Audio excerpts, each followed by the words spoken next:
விஜய் அரசியல் பெரும்பான்மை மக்களின் ஆதரவை பெறும் என்ற கருத்தை முன்வைக்க, அறிவுறுத்தலோடு முன்வைக்க திரு பழ கருப்பையா அவர்களை பேசுமாறு அன்போடு அழைக்கிறேன். ஒரு மனிதர் அரசியலுக்கு வருகிறார். அவர் ஒரு புத்தகம் வெளியிட போனாலும் அது செய்தியாகிறது, மாநாடு நடத்தினாலும் செய்தியாகிறது. எதுவாக இருந்தாலும் அது ஒரு பெரிய செய்தியாக அரசு தரப்பிலிருந்தும் பிற தரப்புகளிலிருந்தும் தங்கள் கருத்துக்களை உடனடியாக சொல்லி ஆக வேண்டும் என்று கருதுகின்ற நிலைக்கு இன்றைக்கு தமிழ்நாடு வந்திருக்கிறது என்று தான் எனக்கு தோன்றுகிறது. நான் உங்களுக்கு சொல்லுகின்றேன், தனியரசு ரொம்ப தைரியமாக ஒன்று சொன்னார். ஏனென்றால் இங்கே கூடியிருக்கிறவர்களெல்லாம் நீங்கள் விஜயின் நண்பர்கள் தான் கூடியிருக்கிறீர்கள். மொத்தமாக உங்களை மட்டும் கூட்டிக் கொண்டு வந்து வைத்து கொண்டு ஒரு எதிர்க்கட்சியை வைத்திருக்கிறார் நம்முடைய தமிழரசன் என்றால், அதில் தனியரசு வந்து பேசுகிறார் என்றால் அது வியப்பு தான். அவர் ஒரு இடத்தை விஜயால் பெற முடியாது என்று சொன்னால் அது அவருடைய பார்வை என்று நான் கருதுவேன். தனியரசு சொன்னார்.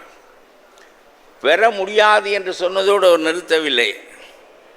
இவ்வளவு பெரிய கூட்டம் நீங்கள் இருக்கிறீர்கள், உங்களுக்கு முன்னால் பெறக்கூடாது என்று வேறு தைரியமாக சொல்லுகிறார்.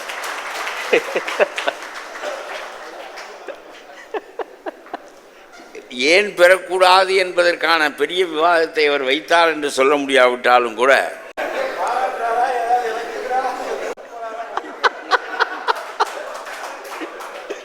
நான் ஒன்று மட்டும் சொல்ல விரும்புகின்றேன். அவருடைய வருகை பெரிய தாக்கத்தை தமிழ்நாட்டில் ஏற்படுத்தி இருக்கிறது என்பதில் எந்த கருத்து மாற்றமும் கிடையாது.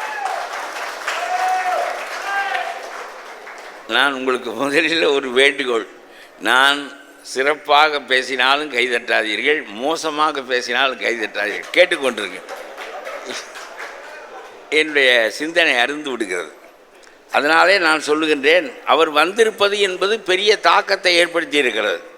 அதனுடைய விளைவுகள் என்ன என்பதை நாம் காலத்தால் தான் அறிய வேண்டும். ஆனால் நீங்கள் விஜயினுடைய பெரிய தியாகமாக நீங்கள் சொல்லுகின்ற ஒன்றை பற்றி நான் உங்களுக்கு சொல்லுகின்றேன். எல்லாரும் சொல்லுகின்ற காரணத்தினாலே தான் நான் இதை சொல்லுகின்றேன்.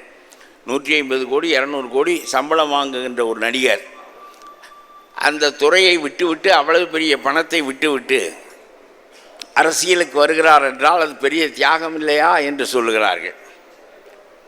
அவர் ஒரு தியாக உணர்வோடு தான் அரசியலுக்கு வருகிறார் என்பதில் மாற்று இல்லை என்றாலும் கூட, ஒரு பெரிய சம்பளத்தை விட்டுவிட்டு, money itself is a power, ஏன் அதை விட்டுவிட்டு வருவதை பெரிதாக நீங்கள் சொல்லுகிறீர்கள் என்றால், பணம் என்பது அதிகாரத்தன்மையுடையது, எதிரியை ஒழிக்க முடிவது, உலகத்தில் எல்லாவற்றையும் நுகர முடிவது. திருவள்ளுவர் சொல்லுவார், செய்க பொருளை என்று கட்டளையிடுவார். செய்க பொருளை, மேக் மணி, கட்டளையிடுவார். ஏனென்றால் செருணர் செருக்கருக்கும் எகதனில் கூறியதில்லை என்று சொல்லுவார். பகைவனுடைய செருக்கை அந்த பணத்தை கொண்டு, பணத்தின் செல்வாக்கை கொண்டு அறுக்கலாம் என்கின்ற காரணத்தினால் பணத்தை செய் என்று சொல்வார்.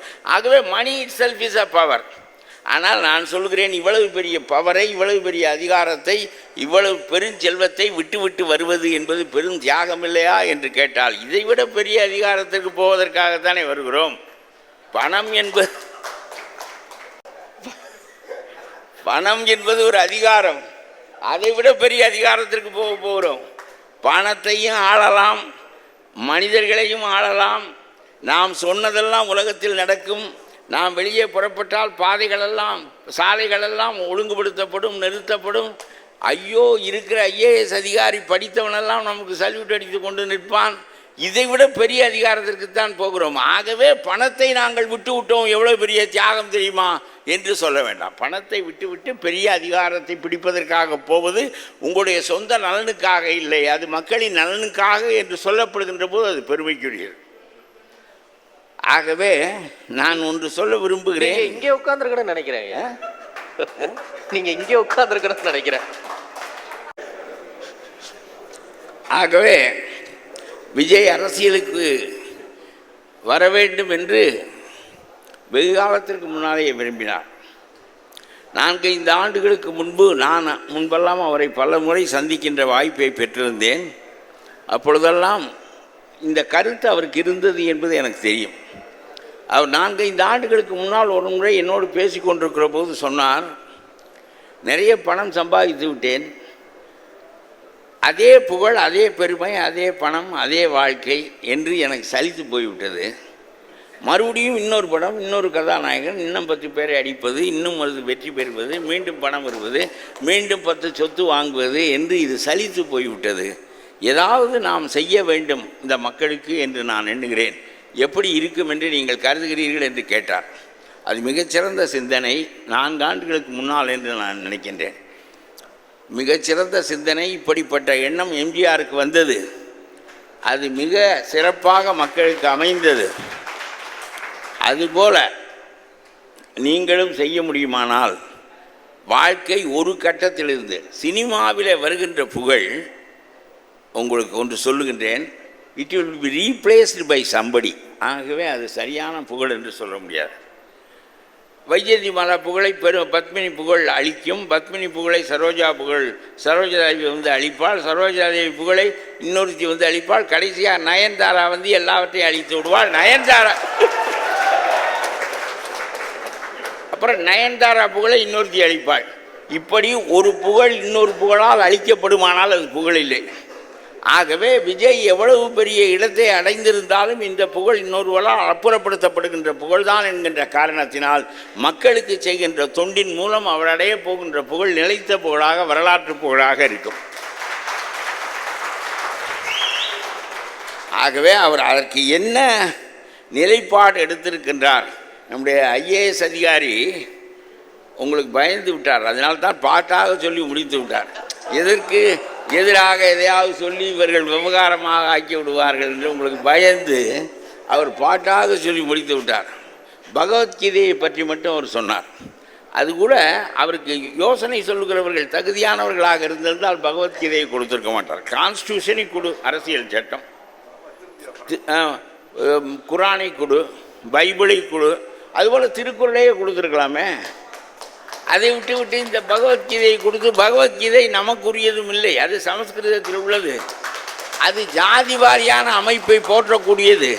அதை கொண்டு போய் கொடுத்து அதுதான் இந்து மதத்தின் சாத்திரம் என்பது போல ஒரு கருத்து அந்த மேடையில் ஏற்படுத்தப்பட்டது. இல்ல பழக்கருப்பையா, இப்ப திமுக எதிர்ப்பு மட்டும்தான் விஜய் செய்யறாரு, பிஜேபி பி டீம்னு சொல்றாங்களே, அது எப்படி பாக்குறீங்க? அதாவது விஜய் அரசியலுக்குள் நுழைந்திருக்கிற காலம் ரொம்ப மோசமான காலம். எம்ஜிஆர் நுழைந்த காலத்தை விட, மற்றவர்கள் விஜயகாந்த் நுழைந்த காலத்தை விட இவர் நுழைந்திருக்கிற காலம் படுமோசமான காலம். இந்த காலத்திலிருந்து மக்களையும் சேர்த்து கெடுத்து விட்டார்கள். தான் கெட்டார்கள், அதிகாரிகளை கெடுத்தார்கள், மக்களையும் சேர்த்து கெடுத்து விட்டார்கள். ஆகவே இவ்வளவையும் புரிய வைத்து அவர்களை மீட்டெடுப்பது என்பது எளிதானதில்லை. இவ்வளவு கடுமையான காலத்தில் அவர் நுழைந்திருக்கிறார். நான் ஒன்று சொல்லுகின்றேன், எந்த வகையாக இவர் வந்ததினால் உடனடியாக நடந்தது சீமான் க்ளோஸ்.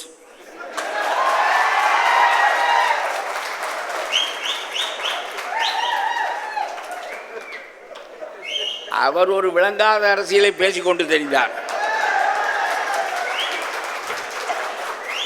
4 நாளைக்கு தம்பி தம்பி என்று தடவி கொண்டிருப்பார். அப்புறம் ஓ நீ யார் நான் யார். இல்ல ஐயா, ஒண்ணு இந்த பக்கம் நிக்கணும், இல்ல இந்த பக்கம் நிக்கணும், நடுவுல நின்னா என்ன பண்ண முடியும்னு கேட்கிறாருல, அந்த கேள்வியில நியாயம் இல்லையா? அவருக்கு தமிழ் தேசியம் புரியாது, திராவிடமும் புரியாது. அதெல்லாம் வெட்டி பேச.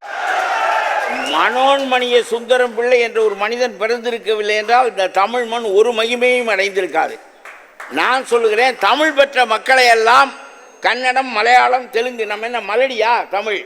அவள் 5 பிள்ளைகளை பெற்றால், 8 பிள்ளைகளை பெற்றால், பிராகு என்கின்ற மொழி வரையிலும் பெற்றிருக்கிறாள். அந்த பிள்ளைகளை எல்லாம் திராவிட மொழிகள் என்று சொல்லுகிறார்களே தவிர அவர்கள் நமக்கு உறவே தவிர பீகார்காரனும் கன்னடியனும் ஒன்றா, அசாமியனும் மலையாளியும் ஒன்றா?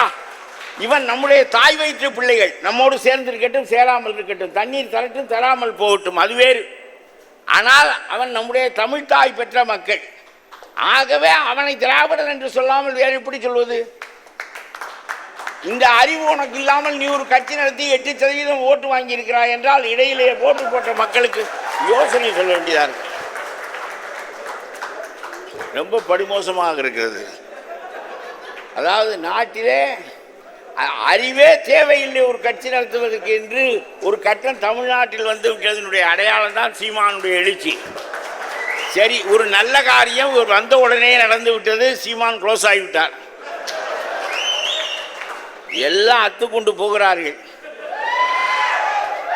அதாவது தமிழ்நாட்டில் உங்களுக்கு ஒன்று சொல்லுகிறேன், ஒரு 15% வாக்குகள் திமுகவுக்கும் போகாமல் அதிமுகவுக்கும் போகாமல் அவை எப்பொழுதும் இவர்கள் 2 பேரையும் அகற்ற வேண்டும் என்கின்ற அடிப்படையில் மாற்றாக எவன் இருக்கிறான் என்று பார்க்காமல் இவர்களுக்கு போடுவதில்லை என்பதை மட்டுமே குறியாக வைத்துக்கொண்டு யாருக்கு போடுகிறோம் என்று திரும்பி பார்க்காமலே போடுவார்கள்.